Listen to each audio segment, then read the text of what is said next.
He's going to take it himself for a championship.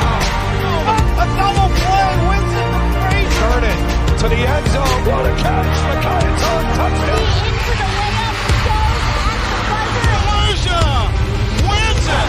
The championship.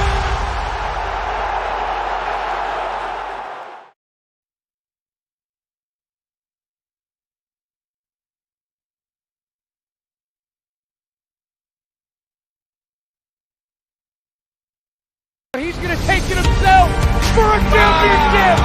A double play wins it the break. Turn it to the end zone. What a catch. McKay's on touchdown. Into the layup goes at the buzzer. Elijah wins it.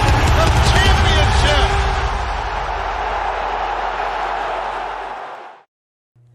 Last thing, Ron. Yep, we're good.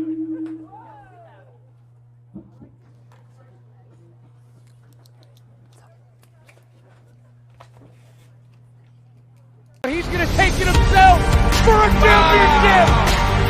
A double play wins it the break. Turn it to the end zone. What a catch. McKay's on touchdown. Into the layup goes at the buzzer. Elijah wins it. The championship. He's going to take it himself for a championship. A double play wins it the break. Turn it to the end zone. What a catch. McKay's on touchdown. Into the layup goes at the buzzer. Elijah wins it.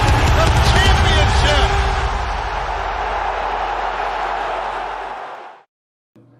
Josephine Lauricchio.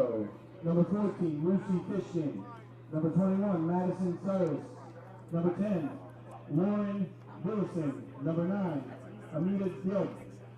Number 1, Hannah Amra. And number 26, Isabella Pitcham.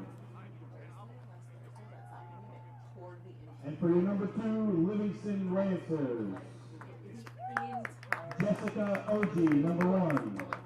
Christine Belcour, number 4. Welcome inside to Livingston High School. It's the Essex County Girls Tournament Semifinals right here on the D1 Media Pro page on the National Federation of High School Sports. My name is Kevin Connolly, joined alongside Ryan Lowy and Zach Weibel. We welcome you here to an exciting doubleheader as the temperatures drop and the sun sets. Our first game features the 2 versus 3 seeds as the Livingston Lancers play the West Orange Mountaineers. Ryan, these two teams met back in the regular season under much different conditions. A lot of rain, a lot of wind in that one. Livingston comes away with a 1-0 victory. They'll try and sweep the season series here with West Orange with a victory here today and punch their ticket to another county final. That's right, Kevin. I believe I was with you for that contest, which was at the Madonna Turf just across the street from here. Livingston was able to sneak away with the victory, but West Orange, very different eyes coming into this game. We are at the main turf facility here at Livingston High School. Jacobson Field, 11-3-1 record for the Mountaineers and a similar 12-2 record for the Lancers, Kevin. Take a look at the county bracket here on the girls' side in Essex County, back to the first round. Top half of the bracket, Montclair preceding everybody. They are well through to this county semifinal. They took down Columbia in the first round and Montclair Kimberly Academy in the second round. They'll play Glen Ridge here in the semifinal a little bit later on after they were able to upset Verona in penalty kicks in the quarterfinal. And then you see West Orange and Livingston advancing here to this semifinal. We'll stay live right here for the playing of our national anthem from Livingston.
Countdown to kickoff continues here between Livingston and West Orange. We'll step aside and be back right after this here on the D1 Media Pro page on the National Federation of High School Sports.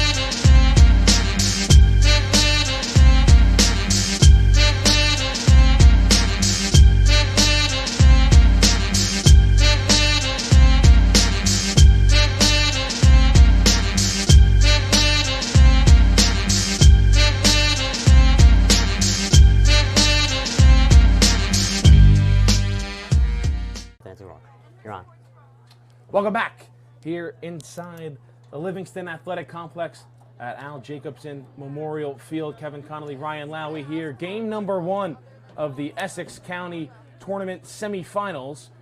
Livingston, the 2 seed, West Orange, the 3 seed, and then later tonight, kickoff right around 7 o'clock. It's top-seeded Montclair against the Cinderella story and 12-seeded Glen Ridge. Livingston wears black, West Orange wears white, and let's take a look at today's starting lineups. First for the visiting West Orange Mountaineers, led in goal, Ryan, by Hannah Amiao. That's right, Kevin. Hannah Amiao having a terrific season as a sophomore last year. She also started as well, 40 saves on the season this year and 80 to accompany that statistic last year. And flip around to the starting lineup for Livingston. They're also led by their sophomore goalkeeper, Jessica Oji. Yes, Jessica Oji, the starting goalkeeper for the Livingston Lancers, off to a phenomenal season. Both teams, multiple different shutouts to accompany their name today. Livingston 12-2 on the season. West Orange 11-3-1, and we are underway here in this county semifinal, the first of 2 from Livingston here on this Tuesday. I was going to say Monday, Tuesday afternoon. Kind of feels like a Monday though. Again, Livingston in black, West Orange in white. If you're just joining us. Yeah, Kevin, as you were saying, alluding to your Monday statement, it is a full, long week here for both of these schools, but this has really been all the excitement for them. Fall sports are starting to wrap up. We're talking about football playoffs in 2 weeks, soccer playoffs, end of the month. They moved it up a little bit. We're getting towards that end of the season. I remember joining you last year in the semifinals where West Orange learned they'd be taking on Livingston after a thrilling PK matchup. Yeah, that semifinal last year between Montclair and Livingston was one for the ages, and this is a rematch of last year's county final where West Orange came away victorious.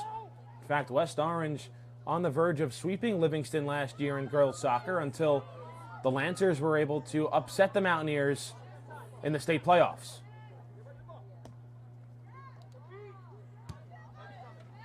That was a 3-0 win, Kevin, to Livingston's name, and then a tough loss to Ridgewood that Friday to end the season. West Orange, Essex County Team of the Year, though, last year, 13-4-3, and county champions to their name as well. West Orange throwing here on the near side. And Kevin, the weather today, we're looking at mid to low 50s. We might even scrape the 40s later this evening, but clear skies with little clouds. Yeah, nothing like last night when rain was dumped down later in the evening. We're expecting, like you said, Ryan, some cold temperatures, but should be clear sailing the rest of the way. Livingston plays against their back line out to the far end.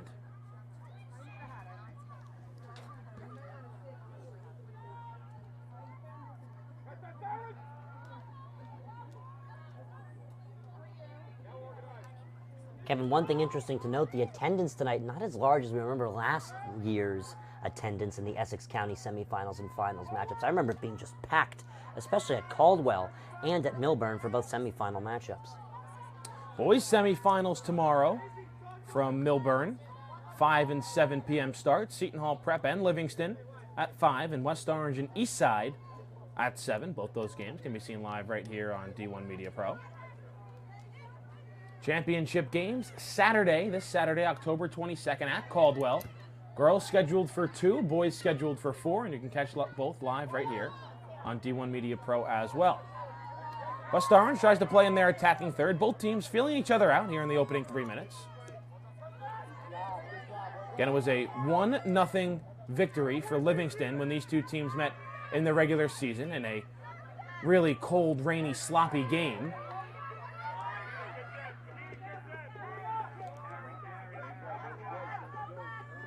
That was West Orange's second loss of the season. Alyssa Hartman with the goal and Avery Ryman with the assist in that contest, Kevin. Yeah, you look at Livingston, their 2 losses came in back-to-back games against Montclair and Mount Olive on September 21st and September 23rd.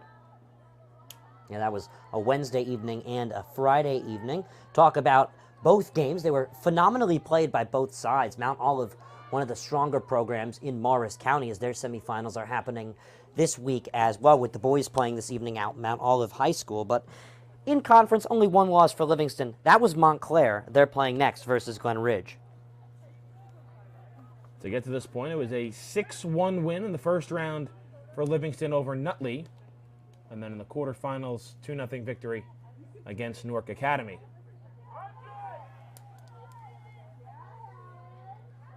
As for West Orange, 11-3-1. Their 1 draw and their 2 losses all came within the first 5 games of the year, and then that other loss came against Livingston that we told you about. Kevin, we can't neglect to mention one of West Orange's losses only being to a Westfield team by 1 goal. The Westfield Blue Devils, a phenomenal team with their star player committed to Rutgers, New Brunswick. Westfield already into the Union County Girls Championship game. That's also on Saturday. That's a 5 p.m. start at Arthur L. Johnson High School. They'll take on Scotch Plains Fanwood. Westfield, the #1 team in Union County, also the #1 team in New Jersey.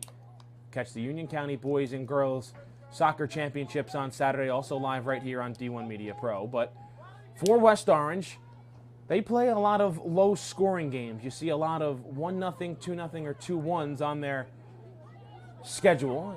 In fact, here in the county tournament, first round 2-0 victory over Eastside, and then in the quarterfinals, a 1-0 victory over Millburn.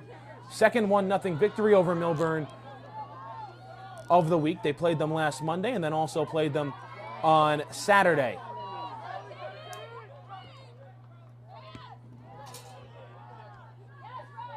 In fact, West Orange has not scored 3 or more goals in a game since their opening day 3-3 draw against Montclair. Kevin, that was a phenomenal game. We had some technical difficulties during the first half, but we covered the whole game for you. It was really a back-and-forth effort.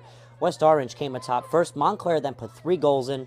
West Orange's 2 finishes were able to seal the deal, but both teams unsatisfied with that start to the season and responded kindly to their opponents. One thing to mention, too, Ashley Hammond's Montclair Mounties, we'll get to this next game, haven't not won a game since then. That was their only non-win of the season. They're 13-0-1 coming into tonight's contest versus Glen Ridge, where they're heavily favored to come up with the victory. Throw in near side for West Orange. Pinchman finds Schultz. Schultz tries to turn, gets it poked away.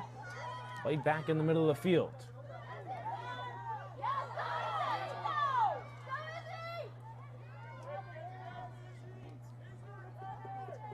Livingston plays up the far end.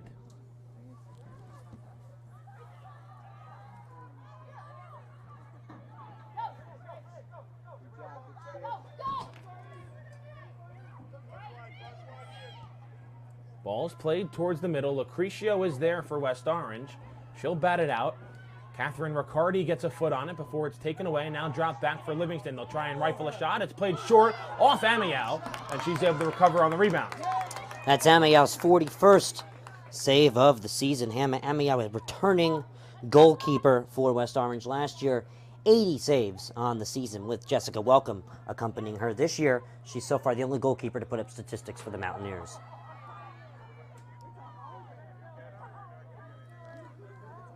West Orange quickly counters. Charlie Devorin up that far end. That'll go out of play, and we'll have our first corner of the afternoon. It belongs to West Orange.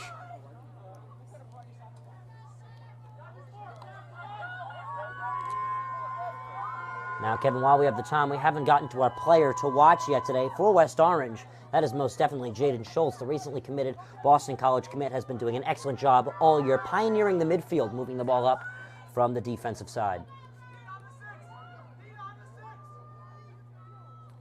West Orange ready for a corner. They play back out to the top. Viasin now looks to turn the corner. She's got Riccardi right on her hip.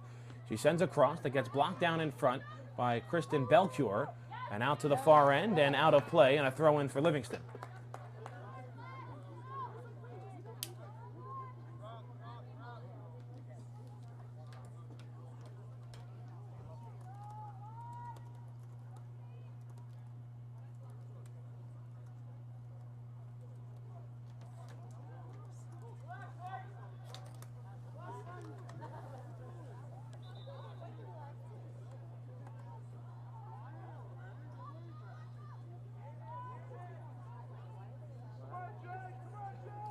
Now it'll be a West Orange throw-in. Lucrecio set the throw-in up that far end. She'll fire into the leg of Schultz. Schultz, a stutter step, trying to turn the corner, looking for space along that far side flag, tries to work back towards the middle of the field, and can't keep the ball in play, out of bounds, and a Livingston throw-in, and they'll play it short.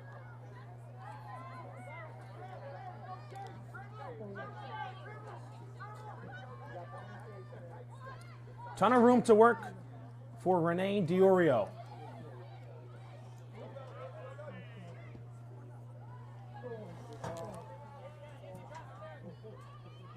Helen Chang plays up that far end. Touch too far, was looking for Jaden Kestenbaum. Kevin, Livingston on a 7-game winning streak coming into this one. Their last loss was versus Mount Olive, and their only 2 losses of the season were bunched together to end that 5-game winning streak to start the season. So when they win in packs, Kevin, and that shows they're very hard to take down. But they're also taking on their toughest competition of the season from here on out. Orange throw-in, ricochets off the head of Schultz. Madison Cyrus tries to get a run. She's shielded away from the ball by Belcure and played back to the midfield for Livingston.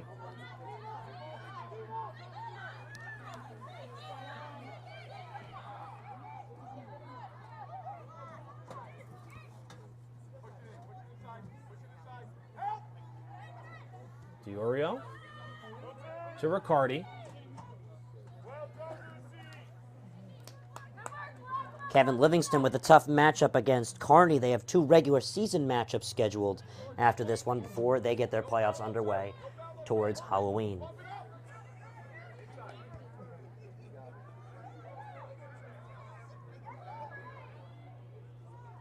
Livingston looks to work in towards the box. Viasin is there. Played out to the near side for Riccardi and the Lancers. Riccardi tries to send a cross to the middle of the field. It gets broken up there by Fishkin, and she'll send out to midfield.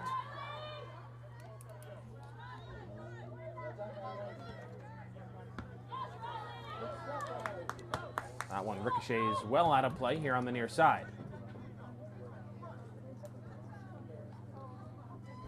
11 minutes gone here in this first half. Still no score and no scoring chances for either side. And one thing to note, Livingston outscoring opponents 8-1 so far in this tournament.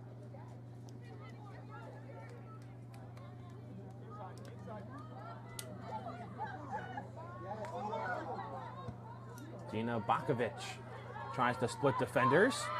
West Orange clears back out. Livingston tries to get on it. Pinchman with the breakup finds Cyrus. Pinchman now runs down the near side with Cyrus with her. Cyrus tries to send a through ball to her. It'll be a race to it on the near side, and the sideline will win the race to the ball, and it'll be a throw-in for the Lancers.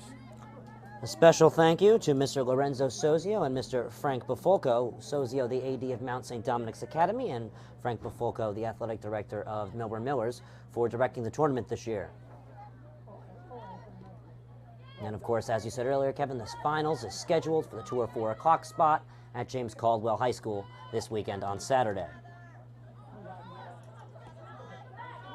Diop off the side of her foot, controlled there by Kestenbaum. Kestenbaum met there by Viasin. Up the sideline they go with Kestenbaum. Kestenbaum with a burst of speed. Cuts back to the middle of the field as Diop right with her. It's able to be chipped out as Pinchman looks to clear. Schultz also had a foot on it. Cyrus allows Diorio to play.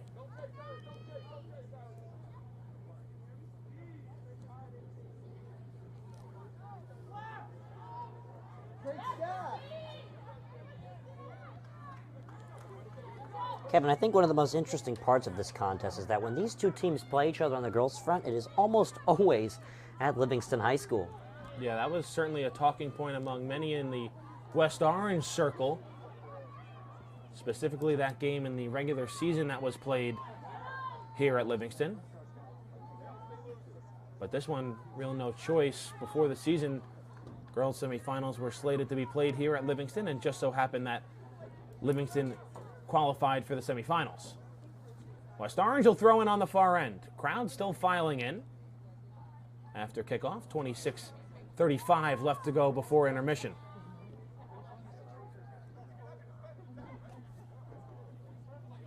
Livingston to throw in on the far end.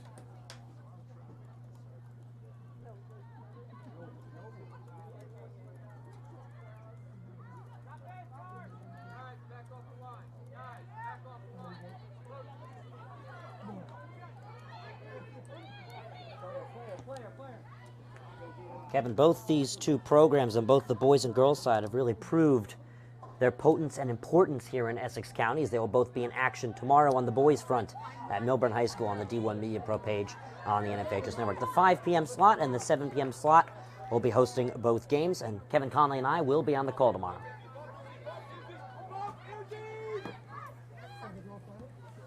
Livingston looking to set something up here against this ferocious West Orange defense and their back line.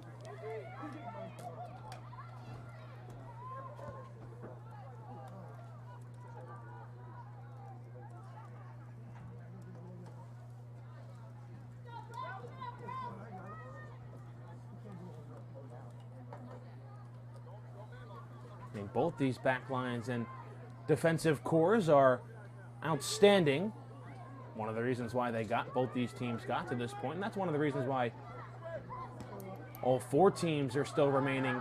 Speaking of Montclair and Glen Ridge, but however, Livingston with a chance to fire a shot, and they just miss over the top crossbar. Dina Bakovic nearly missing, got it over the top of the reaching Amiao and missed the far top corner. Yeah, 5 goals and 6 assists for Dina Bakovic. She just narrowly pushed that one over Hannah Amiao, almost on a chip. But unfortunately, that one over the net remains 0-0. A goal kick from the 6, which Anna Deere will take, the 3-sport athlete, sweeper, and Match Fit Academy product for the Mountaineers of West Orange. Kevin, that one really shook the crowd up. Got everyone awake and ready to go. Got our first substitution of the game. Jaden Kestenbaum comes off. Daniela Malanga also enters for West Orange.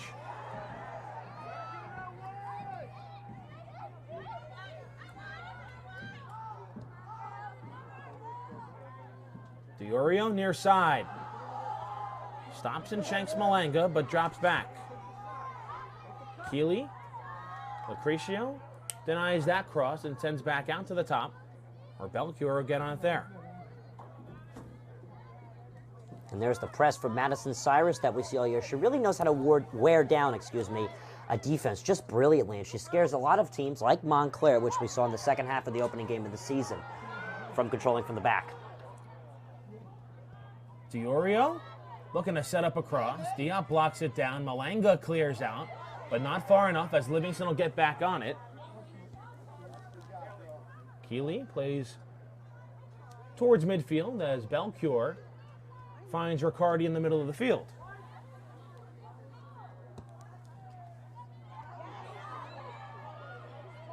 Fishkin can't control. Instead, it's Bakovic, who narrowly missed a goal just moments ago as Livingston turns up the pressure offensively. West Orange looking for something to clear and flip the field. Field being tilted into the attacking third of the Lancers. Back to Diorio, testing this West Orange staunch defense. These two teams, Kevin, could definitely meet a third time in the state playoffs, as we saw them do last year. This is just a phenomenal rivalry. Always intense every game it's played, and it's always been even, no matter the two records coming into this game. Every single year the two compete, very similarly coached, similar athletes. Very good rivalry. West Orange has not allowed a goal since losing to Livingston 1-0 back on October 3rd. Lance are down. Yeah, it looks like we have an injured Livingston player here on the near side, and we are going to step aside for a break as the clock stopped with 22:09 left to go in the first half. The North Jersey Orthopedic and Sports Medicine Institute is the preferred practice for diagnosis and orthopedic treatment in New Jersey. Our focus includes sports injuries, as well as the treatment of a broad range of orthopedic complaints, from common tendon ailments and arthritic joint pain to traumatic injuries. Our facility offers an on-site physical therapy suite, in conjunction with specifically designed exercise programs, non-invasive and advanced healing technology. Specialist Dr. Michael Rosanella utilizes non-surgical and minimally invasive surgical procedures to help patients regain back their quality of life. So still back here, and we went to break because it wasn't an injury, it was more of an upset stomach as Izzy Keeley goes off for Livingston. They'll tend to the turf on the near sideline, and they'll wait to drop the ball back in play. So Keeley telling everybody on the sideline she's okay, and she's going to get set to check back in. Because it was an injury timeout, she has to come off for at least a play. But she's getting a nice ovation from the crowd here on the near side, which are all Livingston supporters, as the ball is back, dropped in play, and we're off and running. So Keeley will check back in at the next available opportunity for Livingston, as Riccardi gets that one broken up by Malanga. And Daniela Malanga still looking to clear out for West Orange. Field has been tilted in the attacking third for the Lancers. I got a whistle, and I think it's going to be our first foul of the afternoon. It'll go on Livingston, and West Orange will have a free kick.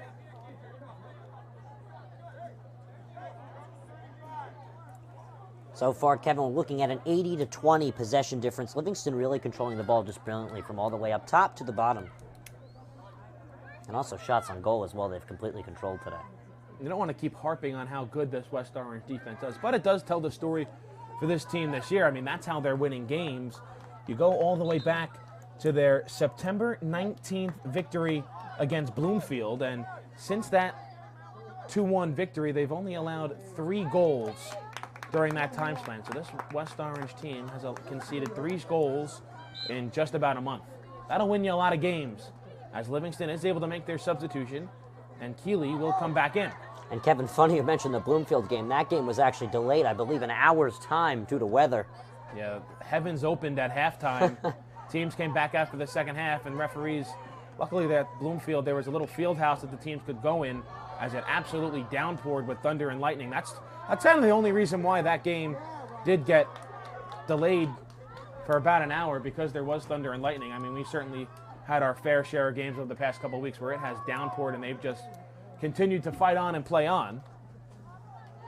Thankfully, weather not impacting today's games. And we're looking at great weather again tomorrow as well, Kevin, which is good. Also for Saturday, so the weather forecast for these Essex County Tournament boys and girls semifinals and finals certainly look like they're going to be played under ideal conditions.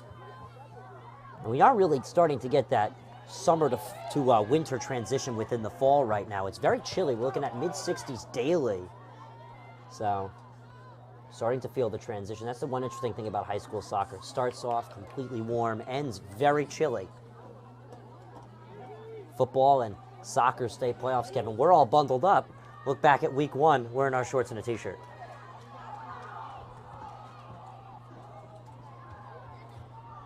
Devoren breaks it up in the midfield. She's got Schultz ahead of her, tries to get it to her. Avery Ryman breaks it up. Battle for it on the far end. They'll say West Orange touched it last.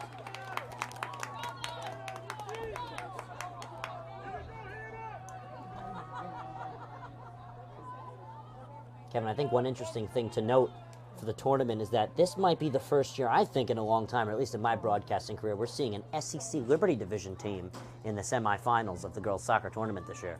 Yeah, we'll get into that a little bit later on in our second game, but what a run for Glen Ridge, advancing here to the semifinals after a quarterfinal victory over Verona in PKs.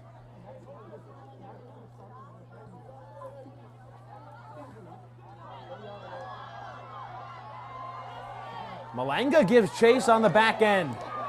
Good combination on the breakup there from Belcure and Diorio. More than halfway through with this first half. Still scoreless between Livingston and West Orange, but has been a possession game that has been dominated by the Lancers.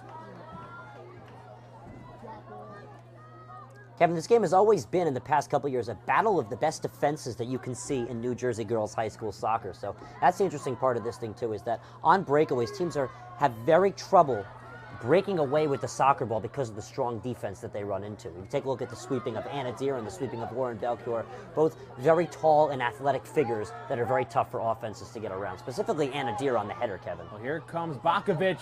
Nearly gave us our first goal. Mitchell breaks that one up, and it ricochets out to the near side. And historically, these county semifinals are always very low scoring. Had an outstanding girls county final, or excuse me, semifinal on Sunday between Cranford and Scotch Plains Fanwood that was decided by penalty kicks. And you also had in that first semifinal of Union County, Westfield just able to beat Summit 1-0. And Kevin, both we talked about a little bit about last year's county finals. Remember when West Orange played Montclair Kimberly Academy, they scored a goal with under 3 minutes to go in the second half to win that one 1-0. And obviously we touched on the just outstanding game between Montclair and Livingston that was decided in PKs. So typically these semifinals always live up to the hype, and they're always close and highly contested matchups. One thing, too, about semifinals, Kevin, that I want to add, they're always slow to start. Last year in both games, we saw very slow starts to the game. This year, we could likely see the same. However, a West Orange versus Livingston matchup always promises physicality. West Orange just trying to keep Livingston out of their attacking third, because that's where most of this game has been played, with 16:40 to go in the first half.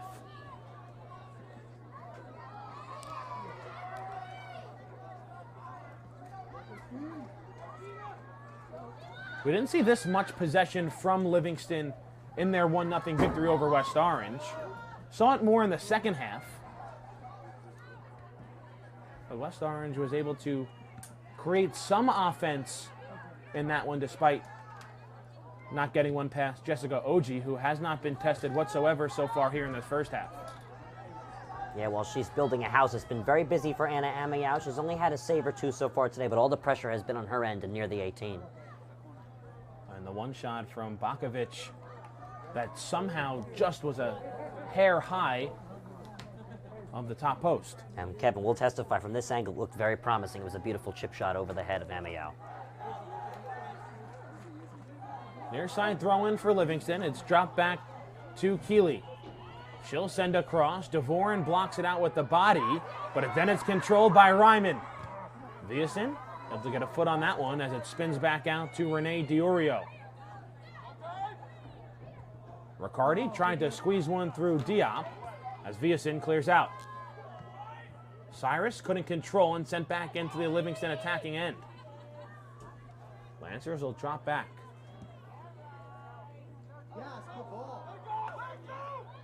Amiao, you heard yells from the West Orange bench right in front of us, let it go, but she elects to play it and she'll punt away instead of setting up a goal kick.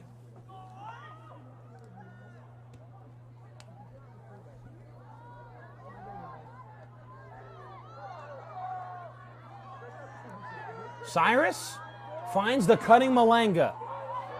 2-on-4, passes just behind Cyrus. OG will come out and she'll pick up for the first time today and quickly roll out.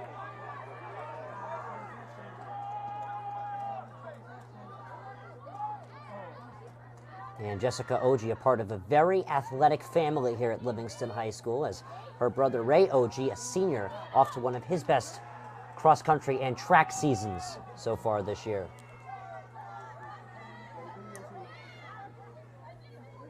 Oji coming into today's action, 48 saves, 4 shutouts.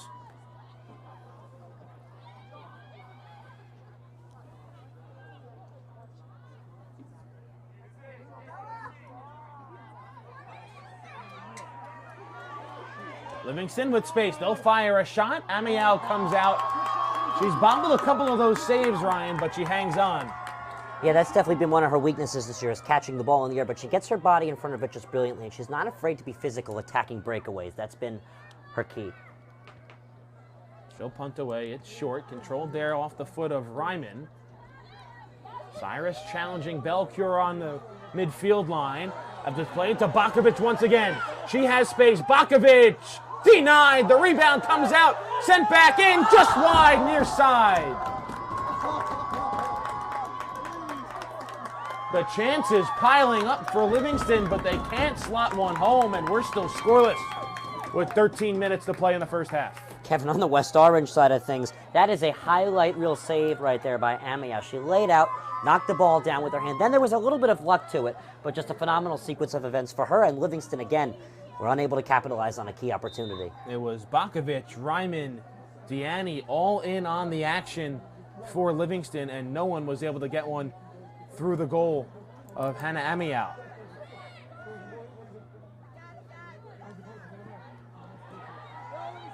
This is what I was saying with the 80-20 in terms of possession. Kevin, Livingston just controlling the absolutism of the ball so far. It'll be a throw-in for Livingston right near the near side flag.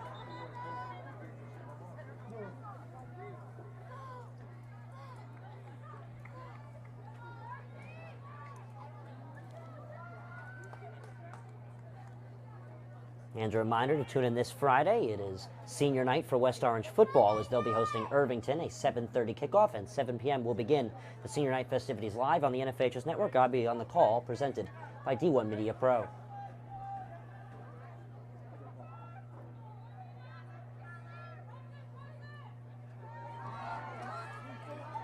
Back to the top for Livingston. They'll rifle a shot. That's played short right into the feet of Amiau, and she comes up with another save. So Amiau, who for West Orange typically is sitting on her hands and knees in goal because she doesn't get many chances for saves because of this back line, she has been pressed into duty here in this semifinal, and she's up for the challenge early on. Yeah, Kevin, she's been playing terrifically so far. She came in ready to go, and she's kept the scoreline at nil apiece, but she's also found some luck, too, because there's been a lot of opportunities by Livingston that were just plain missed without her involvement. This Lancer attack is relentless. They're already back on it on the opposite side of midfield. West Orange can hang on here for these final 11 minutes. Head coach Sean DeVore is going to have to come up with some type of game plan in the second half to give his forwards a chance at scoring. West Orange still without a shot here in this first half. Yeah, it's DeVore's 8th season at the helm of West Orange girls soccer. Livingston and their head coach Brian Carr have to be happy with how this first half is going. Despite not scoring yet, they've had their chances. They'll have another one here. A cross comes into the middle. Livingston trying to locate it. They'll have to play it back out. They'll line up for a shot. That goes through the football goalpost and out of play. And Coach Carr in his, I believe, 7th season at the helm with the Lancers this year.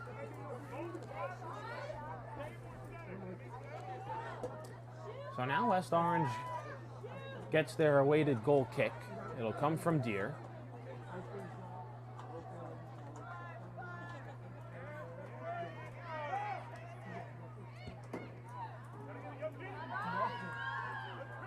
West Orange able to flip the field as Livingston will throw in just beyond the West Orange bench.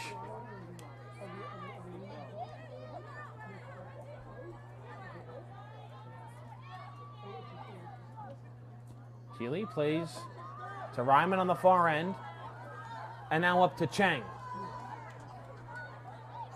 Helen Chang tries to work back to the middle of the field. She gets tripped up by Fishkin. That'll draw a foul and a free kick.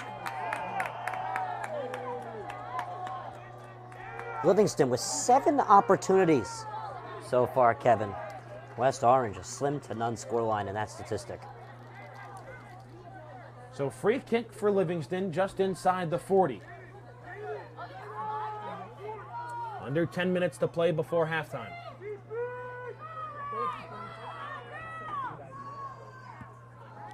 Free kicks away, coming in towards goal, goes off the head of Sidda Mitchell. Cleared out there by Fishkin as Schultz tries to win it back for West Orange. She will on the near side, and now Jaden Schultz will try and turn upfield and showcase her speed. Schultz pushed out of play. They'll say she touched it last. Kevin, that's the BU commit, as we said, to keep an eye on her today. She controls the pace of almost every game she's in so far this season, and we're going to likely hear her name more as the game continues.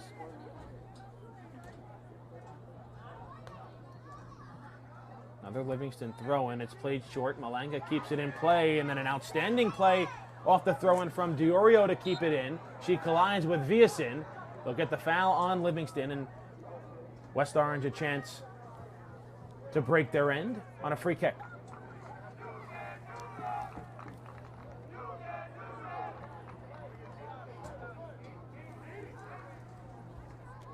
Still hard to believe, Kevin, we're seeing a 0-0 scoreline with all the opportunities Livingston has created.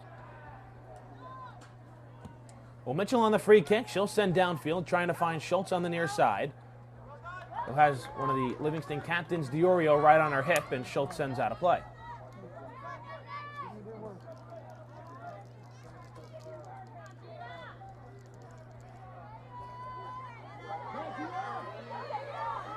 Schultz battling, but Dina Bankovic comes away with it.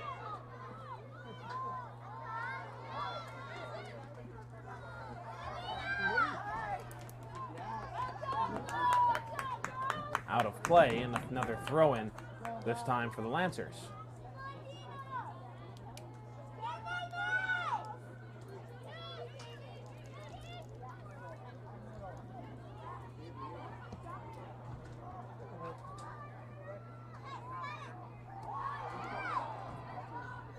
Ball's played through by Ryman. To the middle, a shot blocked down in front. It came off the foot of Kestenbaum. That one off the head of Deer. Kestenbaum again in towards goal, and on the short hop, Amiel makes the stop near her head. Nearly misjudged the timing on that high hop off the artificial turf.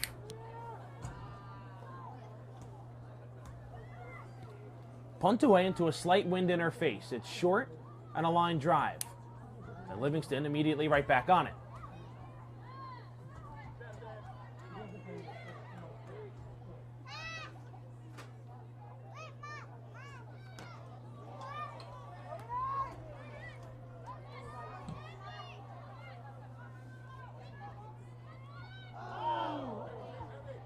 A lot of space for West Orange to work with. Schultz slides one to Malanga. Malanga 1-on-4, back down the other way. She's being chased down from behind by Keeley. Malanga makes her miss. Malanga trying to work in and turn the corner. Nice break up there by Cesarek. And it'll be a West Orange throw-in with 6 minutes left to play in the first half as Charlie Dvorin comes back in for the Mountaineers. It's a nice play there by Riley Cesarek, the junior, to read the run as well, push her to the outside, and play the ball out of bounds on a slide tackle to regroup for Livingston defensively. Throw-in ricochets off ahead. They'll say who touched it last, and they'll give West Orange the corner. So a heads-up throw-in there by Malanga, and it'll be a corner for West Orange here on the near side flag. And Kevin, this could be one of West Orange's big opportunities of the first half to end with, to move into the second half with. This would be their first accurate shot on goal today if they're able to push it in on OG. It's their second corner. They had one earlier in this half on the opposite flag, and they played it short, and nothing came of it. We'll see what they do here. It's Mitchell, and she's ready, curving in towards goal. Livingston will play it back out to the top, and now clear away. A counter from the Lancers. Bouncing ball at midfield. Lucrecio collides with Kestenbaum, no whistle. Lucrecio back to her feet and chases back down the other end and sends into the Livingston bench as they'll throw in. Head coach Brian Carr not happy with the call. He thought that should have been a foul on Lucrecio. But instead the Lancers just get a throw in with 4:35 to go in the half.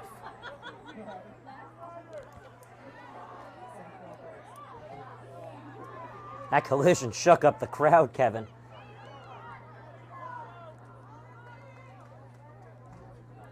Schultz, patient. Keeley makes a run at her and takes it away. Now it's Ryman, broken up by Viasin.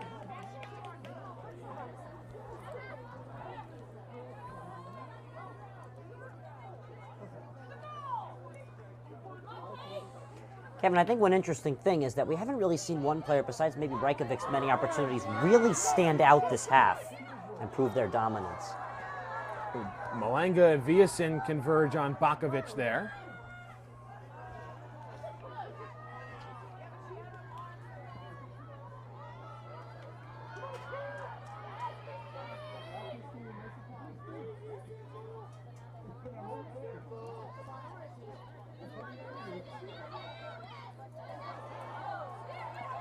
Another collision. Things getting a bit more physical as we close in towards halftime.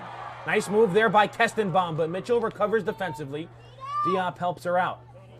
Riccardi in the midfield with Cyrus right alongside. Dvorin tries to break it up to no avail.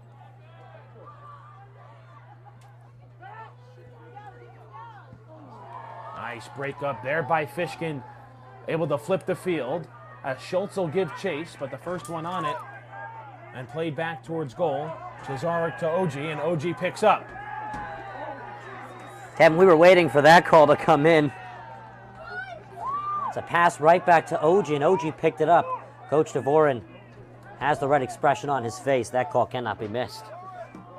So they do, in fact, blow the whistle, and they'll give West Orange the free kick right at the top of the box. Clock stopped with 2:57. So West Orange, who's had opportunities few and far between here in this first half, a chance to connect. But Ryan, you said it, Sean DeVore was all over the officials for a bit of their hesitation on that call. And now West Orange a chance to take a lead right before halftime. Yeah. Coach DeVore wanted to make sure that call came in because that can really change the effect of the game. This is a key opportunity for West Orange. It's almost a gift wrap opportunity to switch momentum in their direction. It's Mitchell and Viason. The ball's just inside the box. It's Viason, rifles a shot. It's deflected off Riccardi, and it'll be a corner for West Orange. So here we go, Kevin, again, another key opportunity for the squad. They're working it forward. Livingston's miscommunication. And everybody's into the box for West Orange with the exception of Lucrecio, Fishkin, and Malanga. But check that, Malanga's going to come off and Pinchman's going to come back on. And Kevin, call me a broken record because I say this all the time. Keep an eye on Anna Deere on the corner kick. One of the best headers in the area. Well, Mitchell sends it in. They're trying to find Deere, but OG comes out to the far post and makes the stop. They'll roll it out as Livingston tries to counter here in the final 2 minutes of the first half.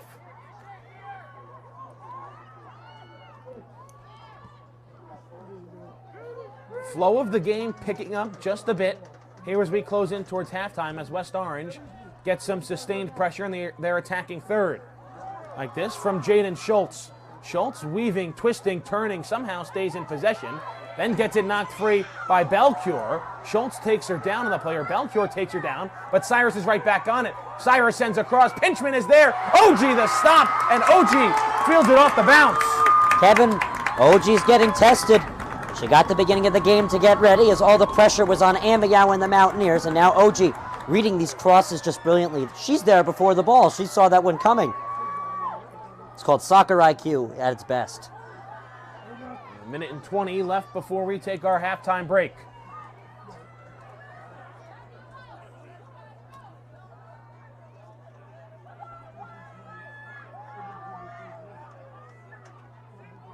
It looks like, Kevin, Livingston now trying to scale down the course of the game as they've started to lose a little bit of momentum in this one. The ball's spending most of the last 5-10 minutes on the left side of the field, West Orange's attack. Under a minute to go here in this first half. Ball's played out on the far end, and Ryan, you said it, this game has slowly flipped in favor of West Orange in terms of a possession battle, and they have had their chances at goal. Here comes Jaden Schultz. He's got nobody along the side field with her. She tries to turn the corner. She goes down. It'll stay with West Orange. No foul called on the play. It'll be a throw-in. Kevin, it was the opposite situation at the Madonna Turf across the street when these two teams played a few weeks ago when we were on the call. West Orange started off with most of the possession. Then it started to flip. So we're seeing the opposite right now. Lucrecio fires in with 20 seconds to go. It gets played off ahead. Dvorin gets her foot on it. OG's out of her cage. Bouncing ball, and it's a corner. They have 10 seconds left. West Orange has to hurry. Now with 9. They'll have a corner. Deere will pick up the ball. She sends out to the far end. Ball rolling in. It knocks the other soccer ball off the corner. Mitchell now has 2 balls near, and the horn sounds, and that will do it for the first half. It was a first half that was dominated by Livingston for the first 35 minutes, but those last 5 minutes go in favor to West Orange, and head coach Sean DeVore is not happy that his team didn't have a chance at that corner right before the break.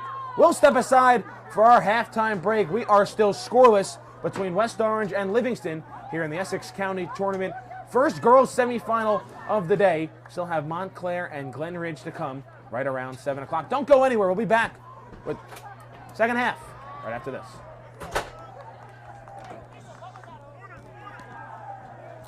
He's going to take it himself for a championship. A double play wins it from Frazier. Turn it to the end zone. What a catch. McKayton, touchdown. Into the layup, goes at the buzzer. Elijah wins it. The championship.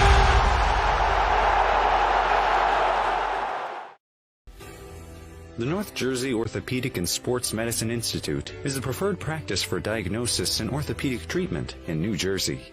Our focus includes sports injuries, as well as the treatment of a broad range of orthopedic complaints, from common tendon ailments and arthritic joint pain to traumatic injuries. Our facility offers an on-site physical therapy suite, in conjunction with specifically designed exercise programs, non-invasive and advanced healing technology. Specialist Dr. Michael Rusinella utilizes non-surgical and minimally invasive surgical procedures to help patients regain back their quality of life.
They snap to Slade. They'll run a trick play. They'll throw it along. He catches it. They win!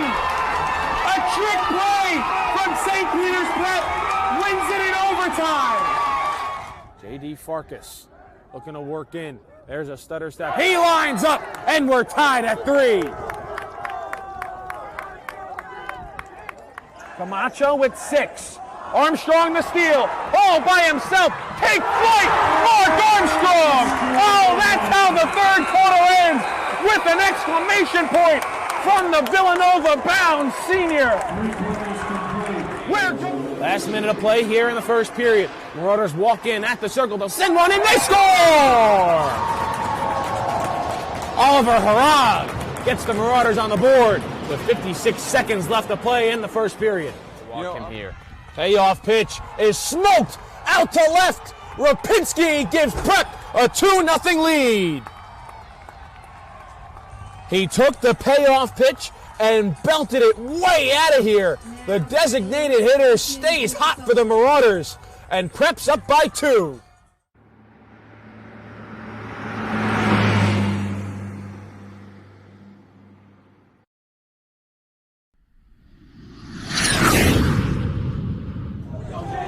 Thomason, handoff, has room. He's got the first down. He stays on his feet. Thomason dives. Touchdown! First title since 2016. Phillips with numbers 3-on-1. The finish and a 4-point Pirate lead. Pitch is hit in the air, right field. Reed going back on it. He's still back. He's looking up, and it one hops up against the wall. On his way to score is Harcourt. Heading to third is Sprock. He'll put the brakes on and scamper back to second base. There's a shot and a goal! Charles Giordano to put Seton Hall Prep up 2, and they're 5:37 away. Up by 2. They have a 2-on-1. The puck is jarred free. Mendoza scores! The puck was knocked free right to the stick of Rocco Mendoza, and it's 4-1 Pirates.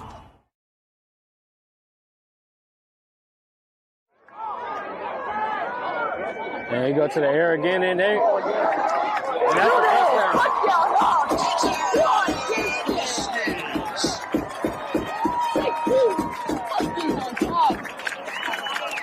that's a touchdown.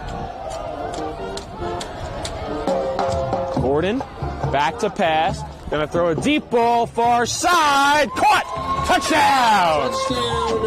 Nasir Addison on the reception, and Irvington jumps out on top. It's 6-0 Blue Knights. 9:01 left to go here in the first quarter. Oliver from the shotgun takes the snap. It's a passing play. They'll work easy to Phillips. Phillips got a lot of yards. He's to the 20, 10, 5, touchdown! Nice run there by James. He drops back. Little pressure. He comes up. He throws it deep. And it's a flag on the play, along with the reception. A lot of time to make a play. Third down and long. There's a pass play, and it's intercepted. Eric Perez with the pick. Can he go to the house? He lost the ball. He recovered it. What's the sign? That's Smothers saying, look at him go. He just broke through the whole defense. That's right. He looked like he's going to take that to the house right there. That's a touchdown. He didn't even come. Touchdown Cougars. That's the most dynamic play I've seen all year. Number 3, Timmons. That's what he's got.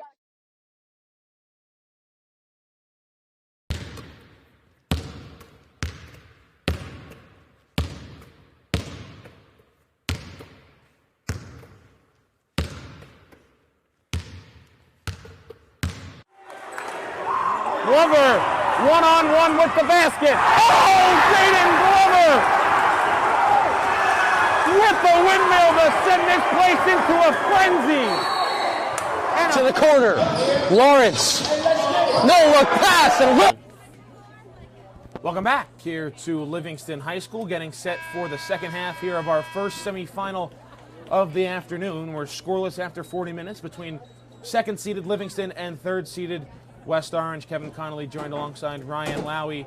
And Ryan, it was a tale of two halves in the first half first 30 minutes or so dominated by Livingston in terms of time of possession, but West Orange began to battle back and create some chances of their own in those final 10 minutes. Kevin, it was one of those games where the first half hour was dominated by Livingston. They missed some key opportunities, and then West Orange started to take it the other way and get back into this ball game. This is a great rivalry competition. It's very even. The records are very similar. I'm excited for another 40 minutes of this one. I'm seeing maybe a 1 or 2 goal game, but I'm thinking that although it's going to be a low-scoring game, it's going to be an intense and exciting one, Kevin. Yeah, we saw a couple of big-time saves by Hannah Amiel to keep West Orange scoreless with Livingston, and then Jessica Oji, who was sitting on her hands and knees for the most part of that first half. She was forced into duty, making a couple of nice stops in the final 5 minutes. And Kevin, one thing to note, as we have the time to do so real quick, Montclair has arrived. Montclair and Glen Ridge are our second semifinal here tonight. Kickoff for that one scheduled for just after 7 o'clock, but that's all constituted on the ending of this game. Livingston's in black, West Orange is in white. Mountaineers scoring on the right end of the field here in the second half. Lancers down the left end. Helen Chang breaks that one up. And now she'll look to clear out to Riccardi in the midfield. Kevin, West Orange, as you said earlier, in their road white, Livingston in their home black, and they have their pink accents to their uniform. Fishkin tried to work a pass to Cyrus in the middle of the field. Comes back out to the near side. A reminder that the Essex County boys semifinals are tomorrow. Same start times, 5 and 7. They'll be held at Milburn High School. You can catch them both live right here on D1 Media Pro. First game, Seton Hall Prep and Livingston. That's at 5, and then at 7, it's the 2-3 matchup between West Orange and Eastside.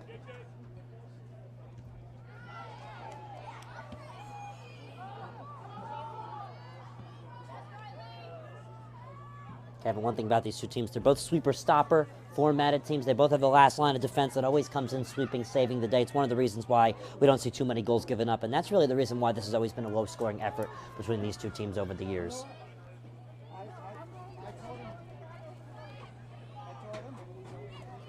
And the one thing, too, both these teams, a lot of their talent comes from Match Fit Academy and STA, two very strong club teams in the area.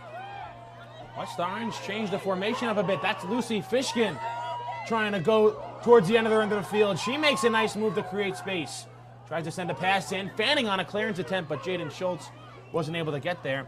That was Chazarek who couldn't clear as it comes out to the near side, and Deanne gets it poked away by Lucrecio. West Orange trying to seize control of this one, but Lucrecio, her touch up the far sideline, goes out of play.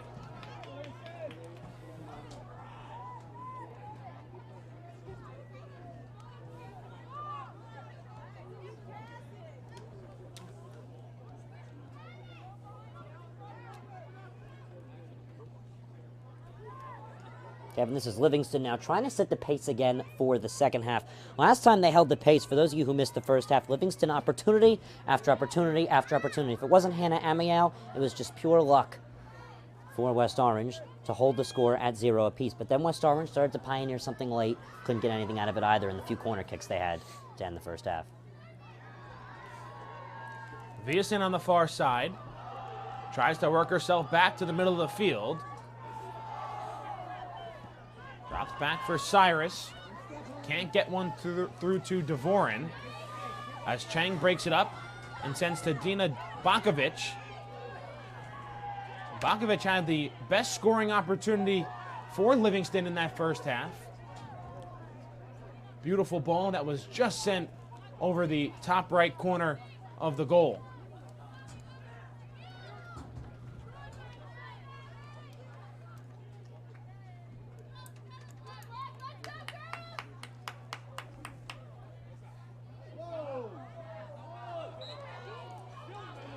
There's a foul on Fishkin for a push. There's definitely a bit of a shove there by Fishkin. You saw Coach Carr and his team raise their hands for the call there. Both coaches very into this one, Kevin, so far. Yeah, I saw West Orange head coach Sean DeVore a little animated at the end of that first half after West Orange was awarded a corner with about 10 seconds to go, and Balls were coming in and off the field from all different places, and West Orange didn't have a chance to attempt their corner in the final 10 seconds, and he wasn't too happy about that and let the officials know about it. Cyrus and Chang go down as Livingston recontrols.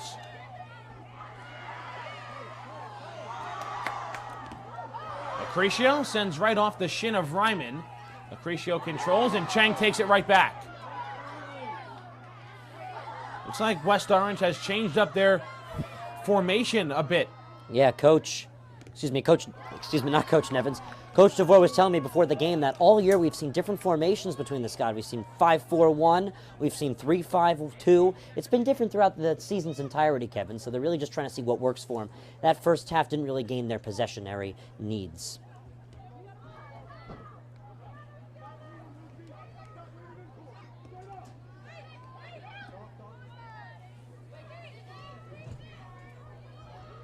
Kevin, the most common high school formation we see, the 4-4-2 with 4 in the back and a sweeper stopper. Livingston has been doing excellent with it all year in the back. 5 minutes gone here in the second half. Still scoreless between West Orange and Livingston. As there's a shot that comes in well wide near side. Amiel comes out to play it regardless.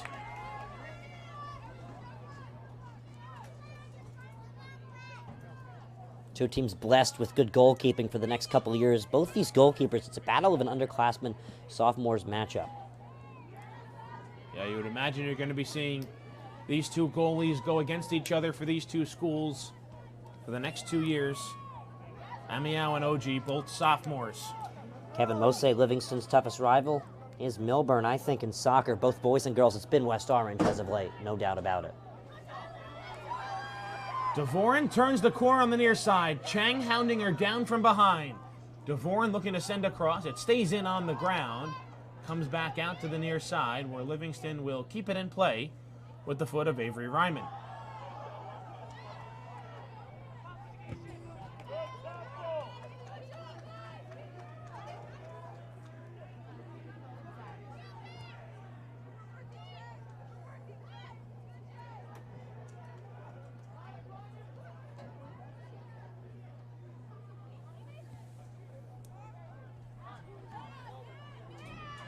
Devoren trying to control.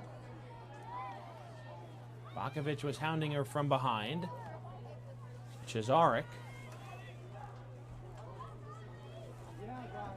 Now Ryman.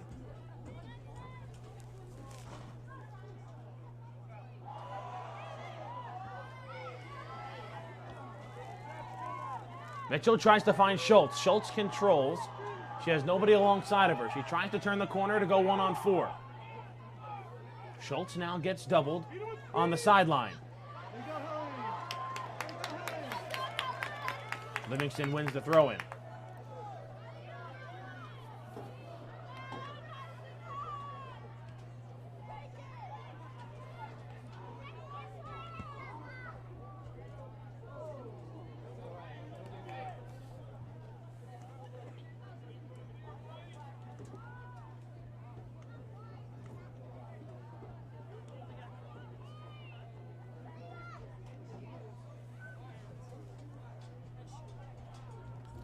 Winner of this game gets the winner of our next semifinal between top-seeded Montclair and 12th-seeded Glen Ridge. Girls Championship slated for Saturday, October 22nd at Caldwell High School at 2 o'clock. You can watch it live right here on the National Federation of High School Sports.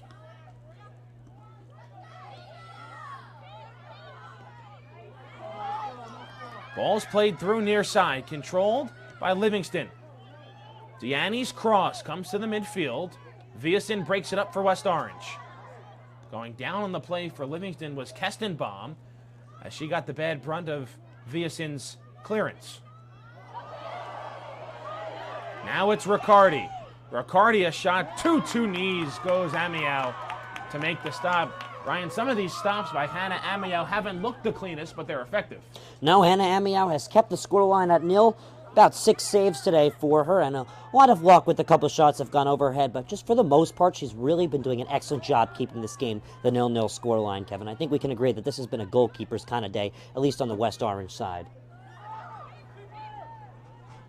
And there's a good communication stint there by Amiel. That's another thing, too. Her and Anna Deere, as the last line of defense, really know how to communicate well with the rest of the back line. And a short punt from the West Orange keeper.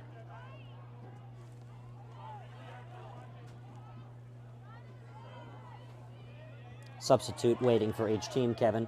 Will likely come in the next whistle. Both teams trying to get fresh legs in.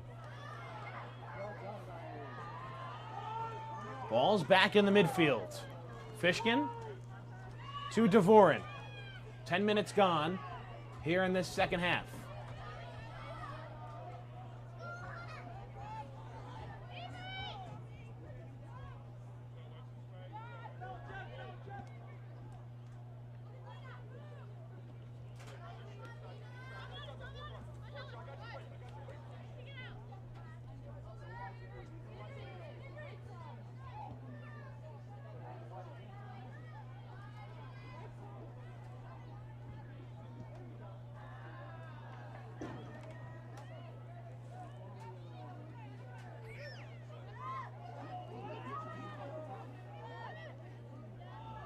Cyrus, good footwork on the breakup. Tries to play downfield. Jaden Schultz will be the first one on it for West Orange. Schultz working on Chesarik. Chesarik takes it away and clears out.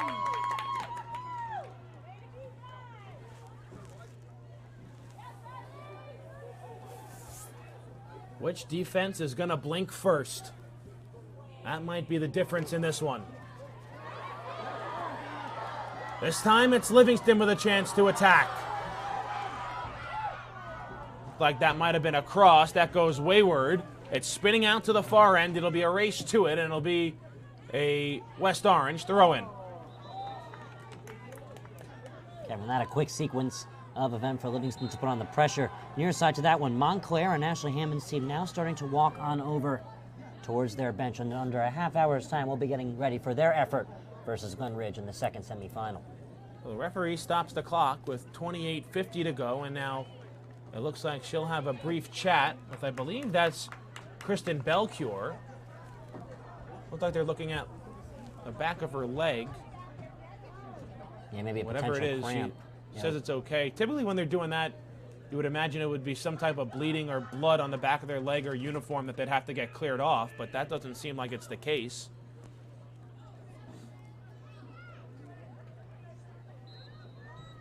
So they'll throw in. The clock will start once again as West Orange fires up the far side.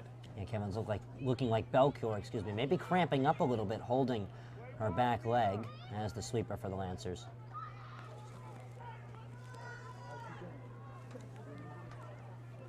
Far side played back to the middle for Livingston. Trying to get it to her strong side. A nice pass inside. There's a shot. Turned aside and deflected over the goal by Amiel. Her biggest save to this point in the game. Well, Kevin, that's a debatable one because she's had multiple good saves today where she's read the ball just brilliantly where it's going to go and got her body in front of that one. That one perfectly looked like it was lined up over her head. She backpedaled step by step and just poked it over the net, knowing she couldn't get her hands on it. And she's keeping this game scoreless. That's yet another Livingston shot that could have put them in the lead against almost any other team in the state, turned aside solely by her phenomenal goalkeeping so far this evening at a 5 p.m. start, 6:11 p.m. Eastern Time, and no score with 27:45 left to play. But it's a corner for Livingston. It's short towards the box. It comes off ahead on the near side. It gets deflected. It goes in, and Livingston's on top. A deflected ball inside the box, and Livingston strikes first with 27:35 to go in the second half.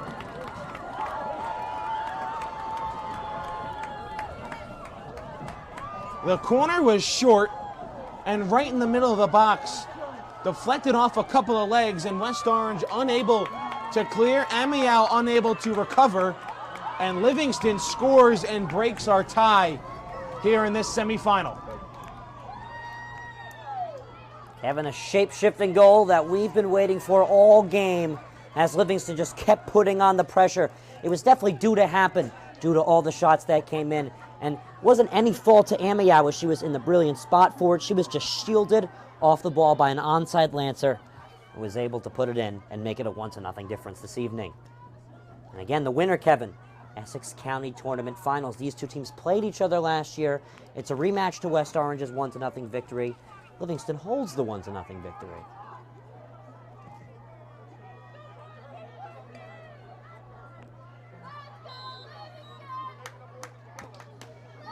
So, after the Livingston goal, Lancers now look to hold on and fend off what will be a tenaciously attacking West Orange side for the final 27 minutes. Special thank you to Mr. Stefan Zakella, the athletic director of West Orange High School, the visitors in today's Essex County semifinal effort, and Mr. David Cohen, the AD for the Lancers, hosting today's two semifinal matchups, Kevin. Rodriguez not able to track that one down for West Orange, and it'll be a goal kick for Livingston.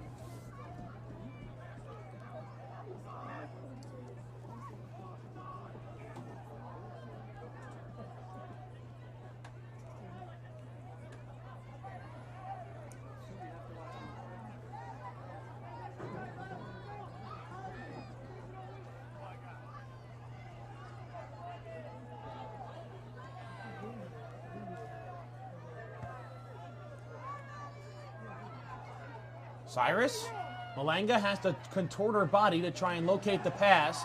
She gets it taken away. Livingston looks to send out. Controlled there by the spinning Daniela Diani.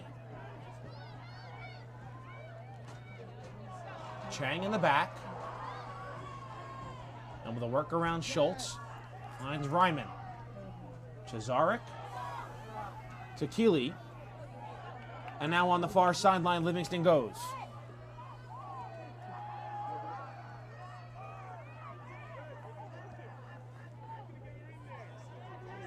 Deflected towards the box. OG, remember, she had picked one up off a pass and gave West Orange a free kick towards the end of that first half, and she just will pass out with her foot to the top of the box. As Livingston now tries to play a possession game. Kevin, that's a game they've been playing all game in the first half. They controlled possession up until maybe last 10 minutes of the first half, I'd say. But Schultz, who is a possession controller, one of the best in the business, is currently holding it for West Orange, trying to dive through.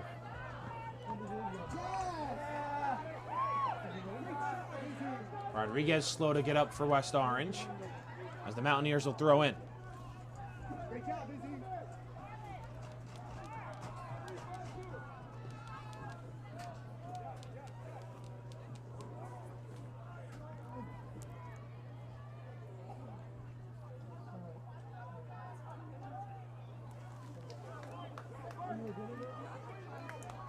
So West Orange has 24.5 minutes to try and find the equalizer. Or Livingston's going to back-to-back county finals. Schultz towards the far flag. Works her way back to the middle, bouncing ball, cleared out there. Viasin. Lauren Viasin rifles a shot, played short, off the hands of OG. No Mountaineers around, and she'll throw a bullet out to the near side.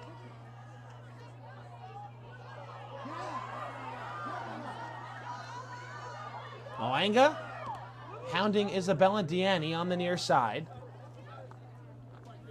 Chang and Cyrus battle for the ball. Kevin, quite surprised how quickly OG's been working there in the back, considering the possession Livingston's been holding and the lead that they worked so hard to grab. Was expecting her maybe to slow down play a little bit, but with Livingston's possession, that might all even out come full time very soon.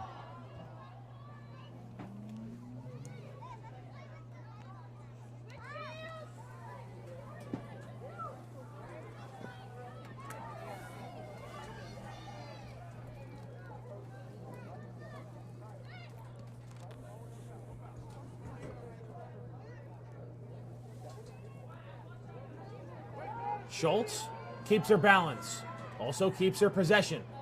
Schultz trying to work through 3 Livingston defenders to no avail. They'll be shielded away from the ball, and they'll give West Orange the corner.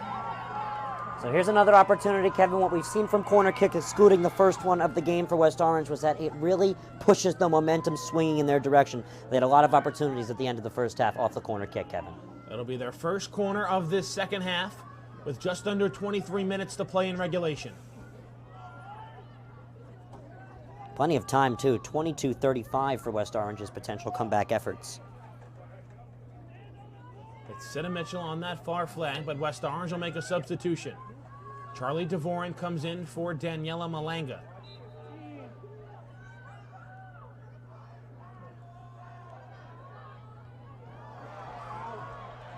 Ball gets cleared back out.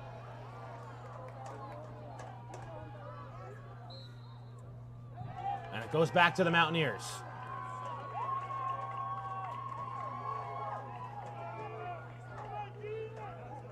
It'll be a free kick just off the far sideline. Mitchell back on the ball.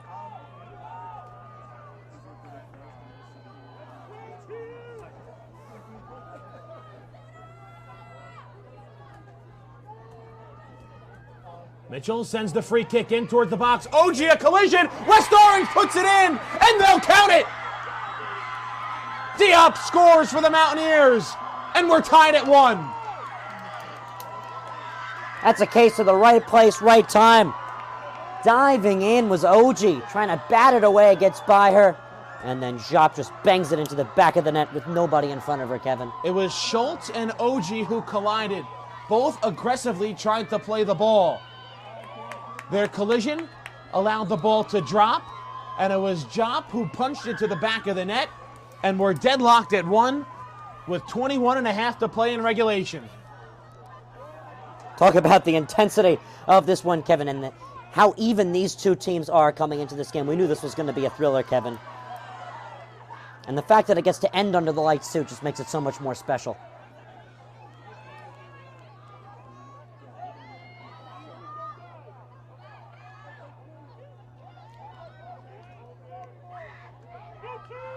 Lucrecio clears that one out for West Orange. Schultz is there.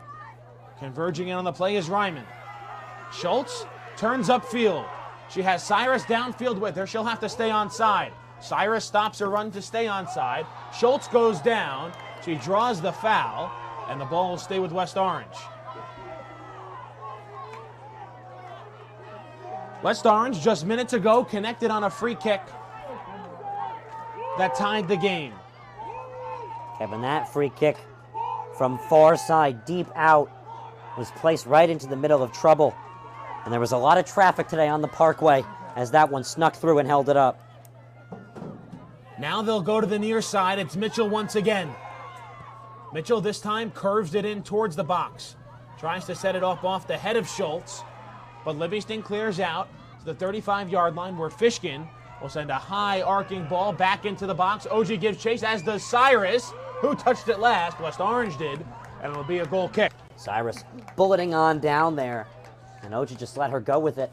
Pushed out, but it was another case of Madison Cyrus just giving her unlimited amounts of energy, of pressure to that Livingston backline and goalkeeping that has been controlling the pace of the game.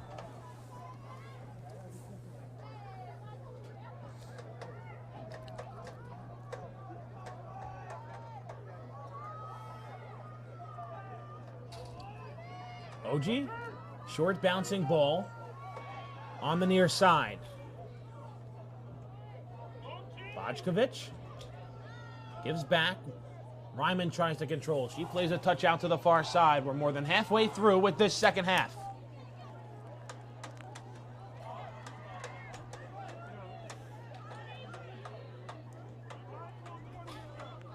"19 minutes left to play in regulation. Both teams have their goals coming in this second half, and we're back to square one at 1 goal apiece. Schultz trying to win the foot race with Belcure. OG comes out and cleans up the play. Good communication there by OG, calling off the back line. A little shield effort coming from the defense to help her out. She's able to cover it and clear it away.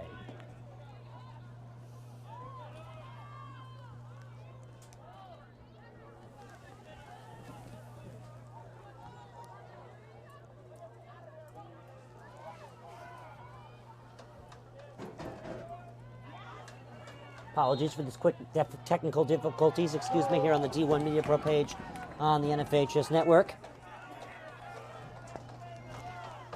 And we have them all fixed, and we'll bring you right back down to the field of play. 18:05 left to play roughly here in the second half. Ryan Lowy, I'm joining Kevin Conley today on the broadcast. Riccardi plays to Chang.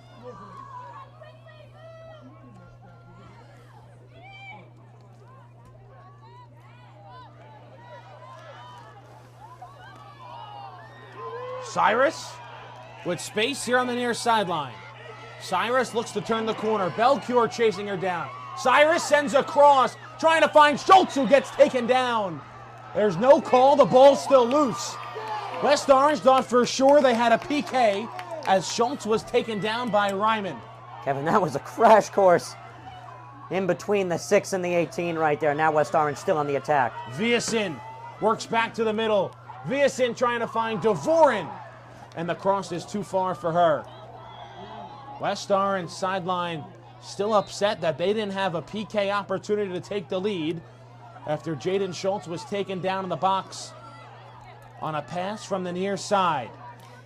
Kevin, I don't know about you, but I cannot believe game after game after game, this one always ends up coming down to the wire, a difference between a goal. These two teams can never decide it any differently than a 1-0, maybe 2-1 difference.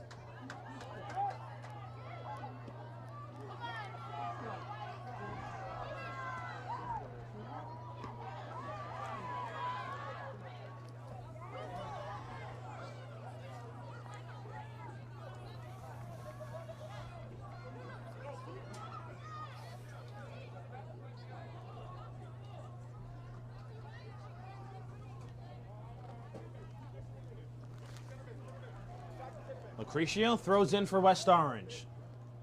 Cyrus with Schultz right near her, gets it to her. Jaden Schultz stays in possession. Schultz reverses field, gets it poked away. Back out, Dvorin. Dvorin rifles a shot, and it curves right through the football goalpost out of play. Kevin, we're seeing that possession wand tilt more to West Orange. They've been controlling the pace of the last 5 minutes of the game. Still 16 minutes to handle, a little bit less. And Livingston is just really trying to been working with OG in the back line just to clear it away from the pressure that they're facing. An immense amount in comparison to the beginning of the game. Off the goal kick, Schultz off her head to Cyrus. Cyrus on it for West Orange. She sends a shot, and West Orange is on top. Madison Cyrus sneaks one past OG, and with 15 and a half to go, West Orange has scored 2 unanswered, and they lead 2-1. Kevin, it started with a free kick that Jop ends up poking with OJ behind her. And that brilliant shot, far low left goal side post. And that is the difference in this 3-goal effort. West Orange responds down 1-0 with 2 goals. And they also hold the possession, Kevin. This has been a thriller. And Livingston shell-shocked after they scored with 27 and a half to go to take a 1-goal lead. West Orange has responded with 2 in a row, and now just 15-20 to play, and the Mountaineers will throw in on the far side, and you can hear them cheering on that far bleachers, the West Orange supporters. Kevin, that finish by Jop with the right foot, opposite side of the net she was facing, was just brilliant. She just got it by the long arms of the reaching and diving OG. And she gives West Orange their first lead of the game in this 3-goal effort. They lead 2-1 here at Al Jake Jacobson Field in Livingston, Essex County, New Jersey. It's the semifinal round, the first of 2 games. And the winner will play in the afternoon on Saturday.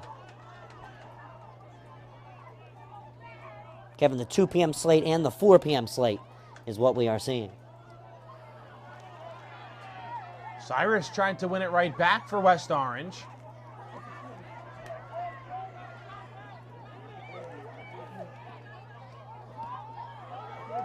Chang nearly had it broken up there by Mitchell. Lucrecio plays back to the midfield for Viasin. My, how this game has turned. Does Livingston have another chapter to write in this semifinal? They have 14 minutes to do so.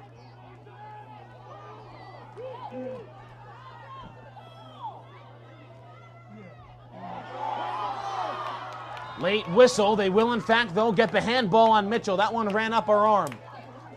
It'll be a free kick for Livingston. How many more chances will they have at a free kick inside the 20-yard line? Chance to equalize.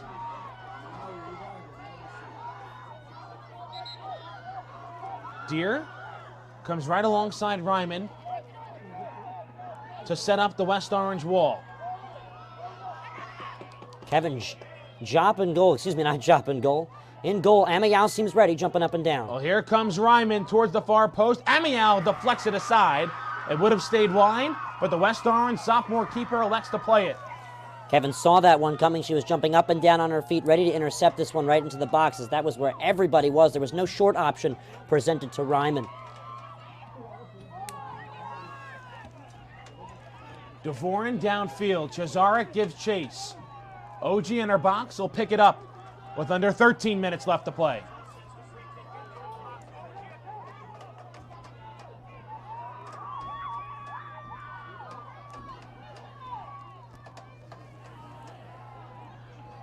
Montclair and Glenridge are here. Semifinal number 2 still to come. Kickoff will probably be a little after 7 o'clock. Looking at most likely a 7:15, 7:10 kickoff time, Kevin. But that's still dependent on how this game ends. Still have 12 and a half to play and a 1-goal game. Kevin, now Livingston struggling to hold possession on the ball. Their pass is getting a little bit more wild. Their skill set definitely depleting a little bit as the game's continuing on. Schultz continues to kill time for West Orange. She'll turn the corner. She's been at the forefront of both West Orange goals despite not getting her name in the stat sheet. She collided with OG on the corner that allowed Jop to punch it in the back of the net. She also gave the ball to Cyrus on a through ball on the near side, who found the go-ahead goal for West Orange.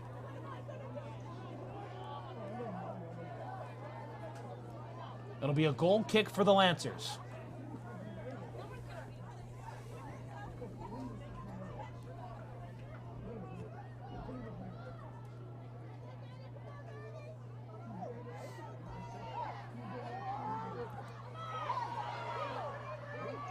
Mitchell and Dvorin, outstanding jobs to keep the possession. Now it's Fishkin. Out to Rodriguez. West Orange trying to go back-to-back. Here in Essex County, they defeated Livingston 2-1 in last year's county final.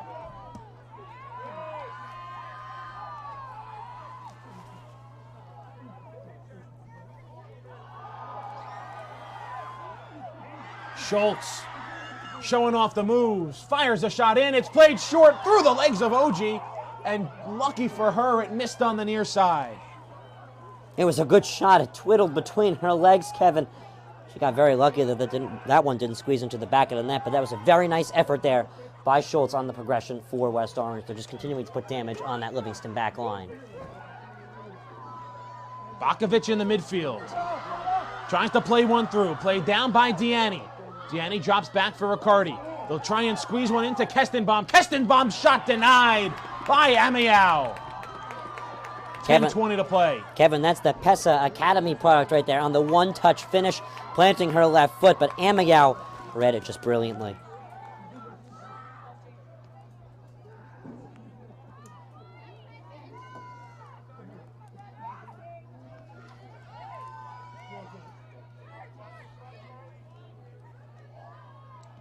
Now it's Ryman.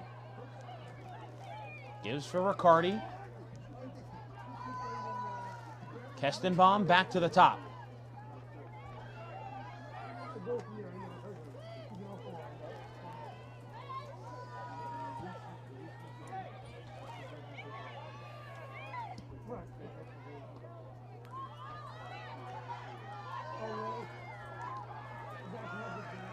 Mitchell complaining she wanted a foul called on Livingston. She doesn't get it. Dvorin breaks it up on the near side. There's under 10 minutes to play here in semifinal number 1 of the girls' Essex County Soccer Tournament. All 3 goals have been scored in this second half. The last 2 by West Orange to take a 2-1 lead after Livingston finally broke the ice with 27 and a half to play in this second half. Kevin, goal scored first by Livingston, but then West Orange responds quickly. They've really tilted the course of the ball game, and they've really suddenly changed everyone's expectations of what's to come in the last 10 minutes. Nice job by Fishkin to clear out to midfield for Cyrus. Cyrus gives it a touch, shielded off the ball there by Belcure. 8.5 to play. Fishkin trying to split a couple of defenders, trying to find Schultz on that far end, couldn't get it to her.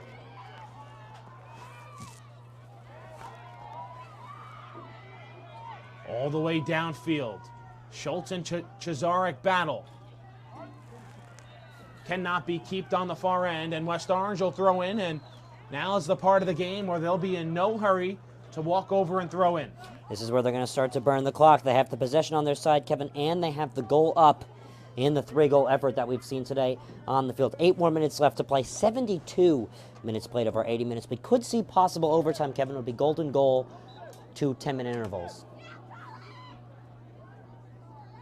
And, of course, this is a game eligible of a shootout, if need be. Rodriguez just sends it well out of play. Still 7.5 minutes to go, but if you want to take an early look, West Orange, we told you they drew against Montclair in their season opener 3-3. Their one match against Glen Ridge this year was a 2-0 victory on the road. But still over 7 minutes left before they can start talking about a potential county final matchup for the Mountaineers, as Livingston gets it back across midfield.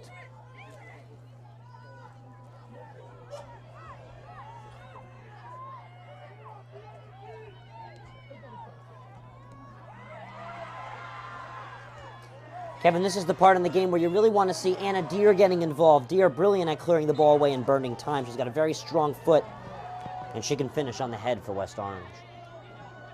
Free kick for Livingston, just inside midfield. Ryman is on it with under 7 minutes to play.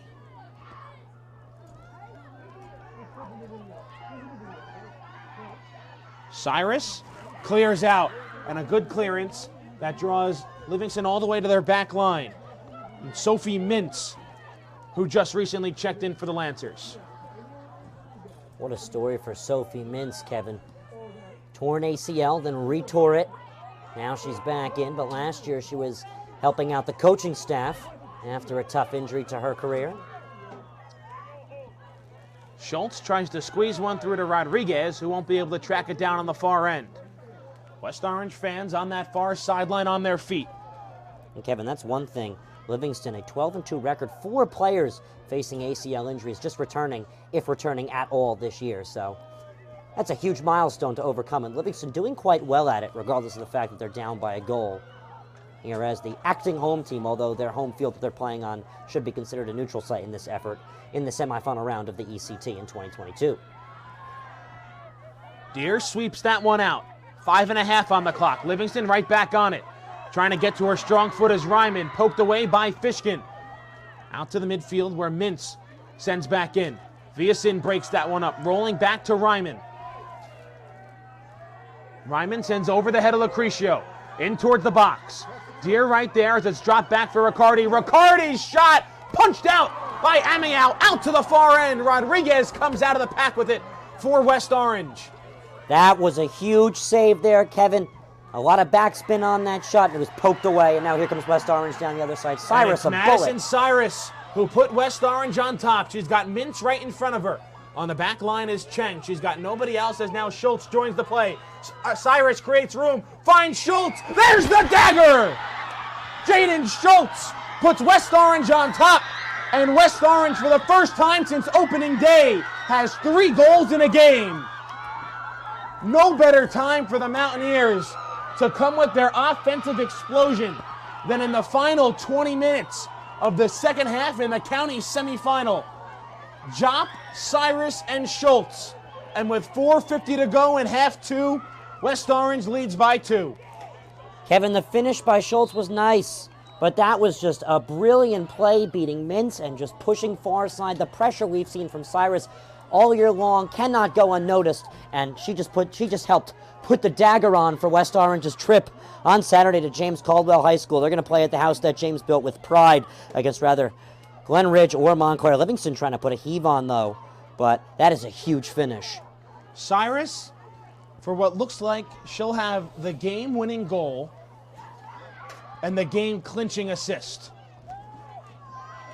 If you're handing out a player of the game, Madison Cyrus or Hannah Amiao, I don't know. That'll be a tough pick as that one comes in. Amiao trying to punch it out, will get a whistle. And believe they're going to get a foul call on Livingston. It'll set up a free kick for West Orange. Kevin, that's Cyrus's 5th goal of the season and 5th assist of the season. Really putting on the numbers today late in the season for the Mountaineers.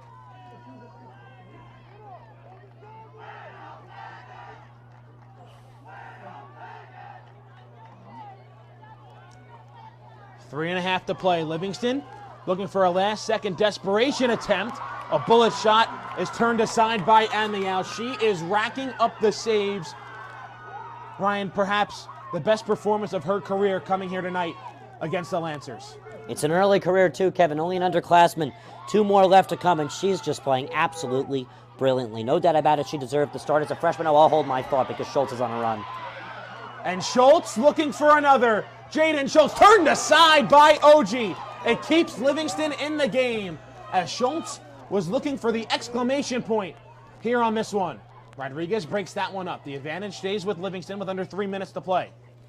Kevin, Jaden wanted her 4th goal of the season, was denied brilliantly, and that turns us to how well OG has been playing tonight. Maybe a few hiccups, but she has really been playing phenomenally. She had an easy start to the game with the first 20 minutes, really just to relax, but she's been playing phenomenally nonetheless. Here comes Schultz down the other side. And you look at Schultz, she's been in and out of the lineup with ankle injuries all season long for West Orange.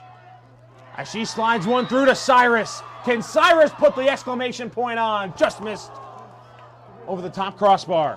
It was with under 2.5 to go. It was the weak foot for Cyrus that just couldn't seal the deal, but nonetheless, that's a time burner for Livingston. You know, they really don't have much time to brew anything up here. 2 minutes, 10 seconds. Their defense collapsing on every through ball that Schultz has been sending as the anchor from the middle. And Cyrus as the brilliantly pressing forward as here they bomb it away once again. And that time it's from Lucrecio. West Orange saved their best performance, or I should say their best half of the season, for no better time. 3 unanswered goals for the Mountaineers after Livingston took a 1-goal lead with just over 27.5 minutes to play.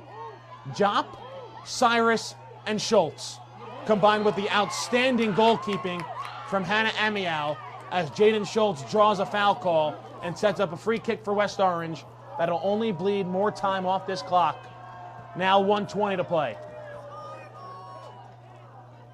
Kevin, with 80 seconds left to go, that's going to be a time drizzler, as well as Schultz is slow to get up after earning the call. And they're going to bring Deere, excuse me, they're not going to bring Deere, but they're going to kick the ball from around the 40-yard line and put the pressure back on again. Yeah, it'll be Mitchell. The only one downfield for West Orange is Schultz. She'll give a small chase to it on the far end. Play on the far side. Livingston will throw in, and we have under a minute to play. And Kevin, I said it at the beginning of the game, keep an eye on Jaden Schultz. The Boston University commit will light it up in the middle when it comes to possession. A slow start to the game, but she settled in, and so did the lads up top. 40 seconds left on the clock. Livingston tries to send in their attacking third. Viasin clears out. Far end. The West Orange fans along the far bleachers are on their feet.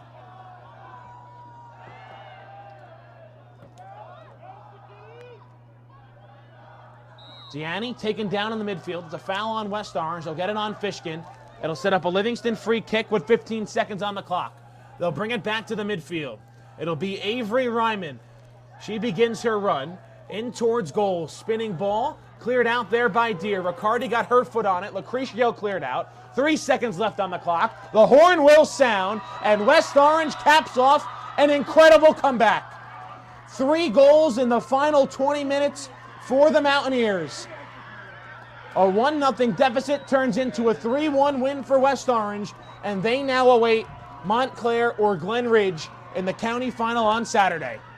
Last year's county champs are looking at a head-to-head battle versus a team that's been red hot lately, or, no doubt about it, one of the best teams in New Jersey. West Orange picks up victory number 12 on the year. They improve to 12-3-1 as Livingston will fall to 12-3, and their quest for a county title comes to an end here on their home turf. Brought it up with about 7.5 minutes to go in regulation. West Orange tied against Montclair in the season opening game 3-3. When they played Glen Ridge a couple of weeks ago on the road, they won 2-0. They'll face either one of those teams here on Saturday. It'll be a 2 o'clock start at James Caldwell High School, and you can watch it live right here on D1 Media Pro. The goal scorers for West Orange: Amina Jop tied the game at 1. Madison Cyrus gave the Mountaineers a 2-1 lead, and Jaden Schultz put this game to bed with a goal in the final 5 minutes to give West Orange a 3-1 lead, and Hannah Amiel was outstanding in between the pipes for the Mountaineers all afternoon long. Well, that's going to do it for us here for game number 1 and semifinal number 1. Montclair and Glen Ridge still to come. The winner gets West Orange on Saturday. For Ryan Lowy and Zach Weibel, I'm Kevin Connolly. Thanks for tuning in to this presentation of girls varsity soccer right here on the D1 Media Pro page on the National Federation of High School Sports. Once again, your final score: West Orange 3 and Livingston 1. He's going to take it himself for a championship. A double play. Winston the Fraser. Turn it to the end zone. What a catch.